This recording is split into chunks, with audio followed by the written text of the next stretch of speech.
I'm gonna connect the motor. You guys ready? 3, 2, 1. Woo! They are late to work. Oh, they're flying.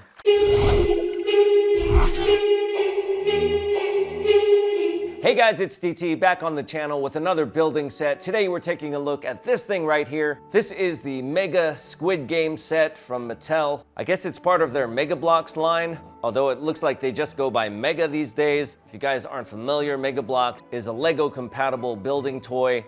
We used to do some Mega Bloks sets here on the channel. I believe Skylanders and Hot Wheels were some of the licenses that they had. So it's been a while, but when I saw that they were making a Squid Game set, I knew I had to check it out. So there aren't many videos on YouTube of this set. The ones that I did see were kind of preview videos where they were kind of bashing the set. And from what I gathered, they weren't really fans of Squid Game. So if you're not a fan of Squid Game and you see this set, you might not think it's very interesting. But for those that are fans of Squid Game, it's an easy recognizable location from the show. So I think it's gonna make a cool display piece. They don't really have a set number, but this one is titled The Staircase. It's recommended for ages 17 and up, and it's 1,735 pieces. This thing retails for $130. It's not an inexpensive set, but at the same time, for licensed building sets, these days you expect to pay a pretty penny. So right here we have kind of a bird's eye view of the set. We've got all the workers going up the stairs, just like in the show. So let's take a look at the back here. Here we have the scale of the figures that are included. We get one frontman figure, as well as 40 of these smaller figures that are able to move up and down the staircase, as we see in this picture right here. I thought that was kind of a cool feature. Here's a close-up of the frontman office down here where he's got his little screens. Some people say I look like the frontman. Personally, I don't see it, but I did get my nice Squid Game outfit here. They didn't have the frontman one, which is 001. I guess it's close enough, you guys get the idea. I'm probably gonna film a few TikToks in this thing with Jillian as well, so be on the lookout for that. So let's go ahead and open this thing up and take a look inside. So we've gotta open up 3 of the 4 sides in order to pop it open. Here's what it looks like inside. So we got numbered bags here. Not a whole lot of pieces in each bag. Here's bag number 6, bag 15, bag 21, bag 9, bag 18, bag 20, bag 19, bag 17, bag 3, bag 16, bag 24, bag 23, bag 28, bag 26, bag 27, bag 2, bag 4, bag 10, bag 7, bag 8, bag 11, bag 1, bag 13, bag 25, bag 5, bag 22, bag 12, and bag 14. We also have a couple instruction booklets. They look like this. I guess that one was number 2 because here's number 1, and that's gonna do it. So I got all the pieces. Let's put this thing together, and then I'll give you guys my thoughts. Let's build a staircase.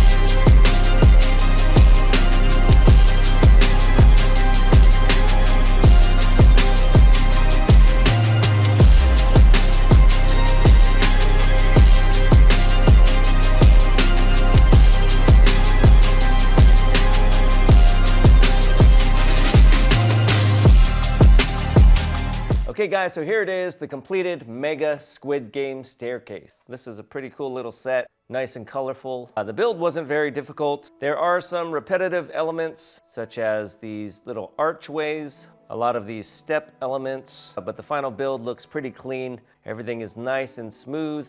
Very few exposed studs other than the little area up on the towers and around the backside where you can, I guess, put the figures. We have this nice bright color scheme. I know some of the non-Squid Game fans weren't too impressed by the colors. It does look a little bit childlike, but that is kind of the whole point.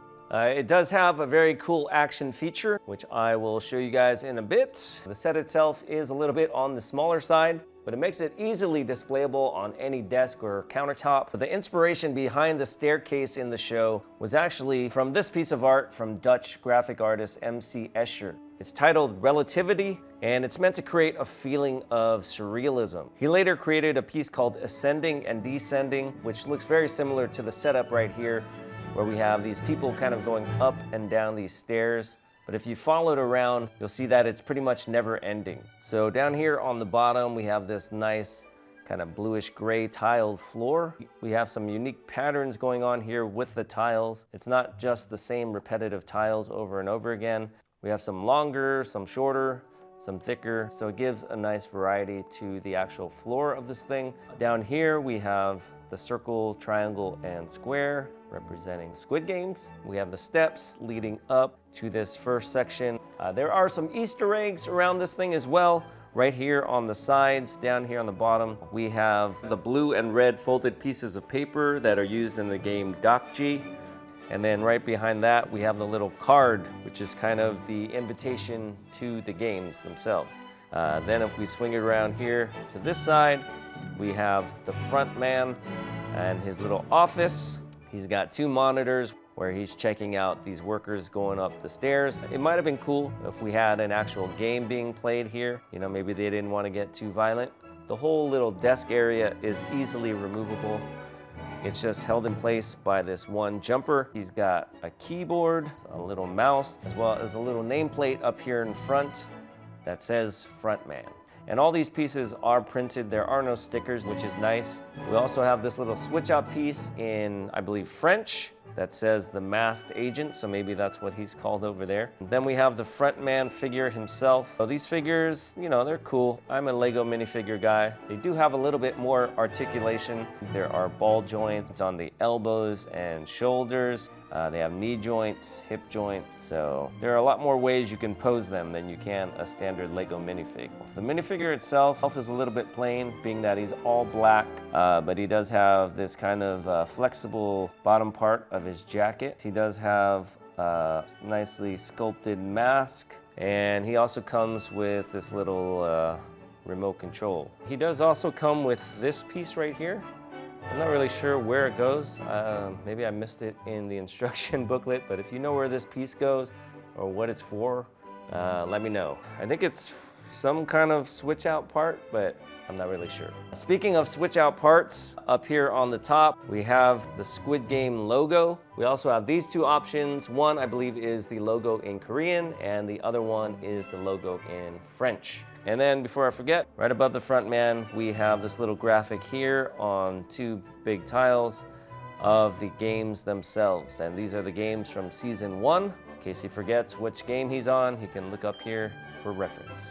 It says there are 40 of these little micro figures. You do get a few extra ones, so you can kind of put them up here. They are all pretty well sculpted. You can't move their arms or anything, which is probably a good thing, seeing as they're supposed to be kind of uniform going up and down these stairs.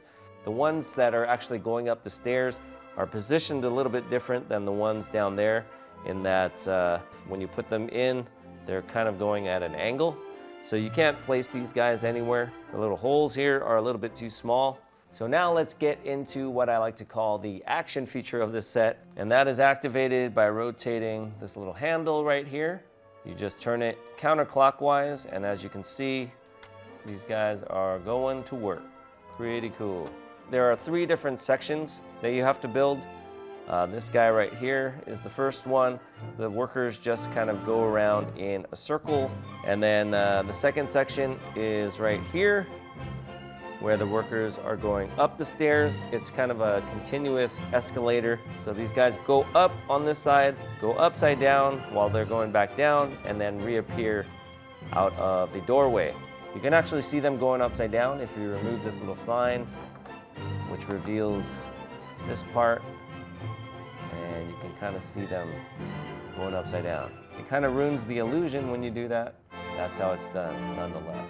If you wanted to set this thing up somewhere where you didn't have to wind it and you just wanted it to continuously go, It should work in theory.